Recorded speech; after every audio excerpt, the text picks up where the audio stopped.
posent souvent les asthmatiques, c'est finalement que faire en cas d'urgence quand on se retrouve avec des symptômes d'asthme au domicile. Alors évidemment, il y a toujours la possibilité d'appeler le médecin ou d'appeler le SAMU, mais souvent, il faut se débrouiller un petit peu tout seul et savoir quoi faire. Alors la première chose, c'est de reconnaître les symptômes, identifier que ce sont bien des symptômes d'asthme. La plupart du temps, ça commence par une toux sèche qui devient de plus en plus envahissante, qui s'arrête pas, qui est incoercible, qui entraîne parfois des vomissements, associés à une oppression thoracique, une douleur thoracique et à des sifflements respiratoires. Alors évidemment, chaque patient asthmatique va avoir sa propre histoire de symptômes et il faut qu'il apprenne à reconnaître ces situations-là. Une fois que la situation est bien identifiée, il faut utiliser les médicaments adaptés.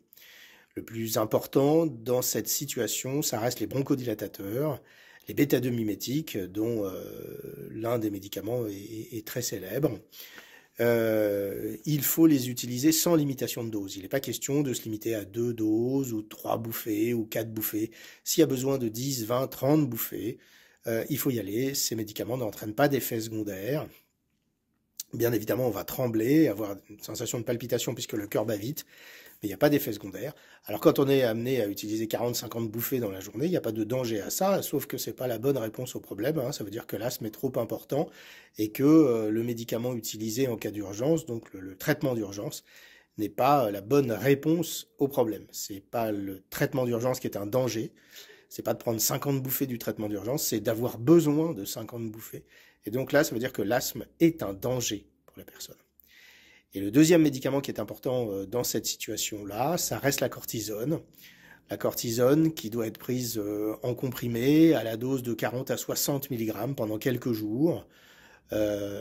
Parce que même si l'effet n'est pas immédiat, même s'il survient dans un délai de 1 à 3 heures, il est vraiment très très important d'avoir les deux éléments qui vont contrer les symptômes d'asthme, à savoir dilater les bronches et diminuer l'inflammation bronchique.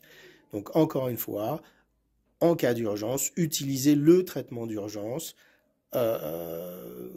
sans limitation de dose et la cortisone en comprimé qui vont permettre d'attendre l'arrivée du médecin ou l'arrivée des pompiers. Au début, lorsqu'on m'a diagnostiqué mon asthme, j'avais souvent recours aux consultations en urgence. J'étais assez perdu dans la maladie, je me disais que la crise allait passer alors que finalement non, la crise, elle s'installait.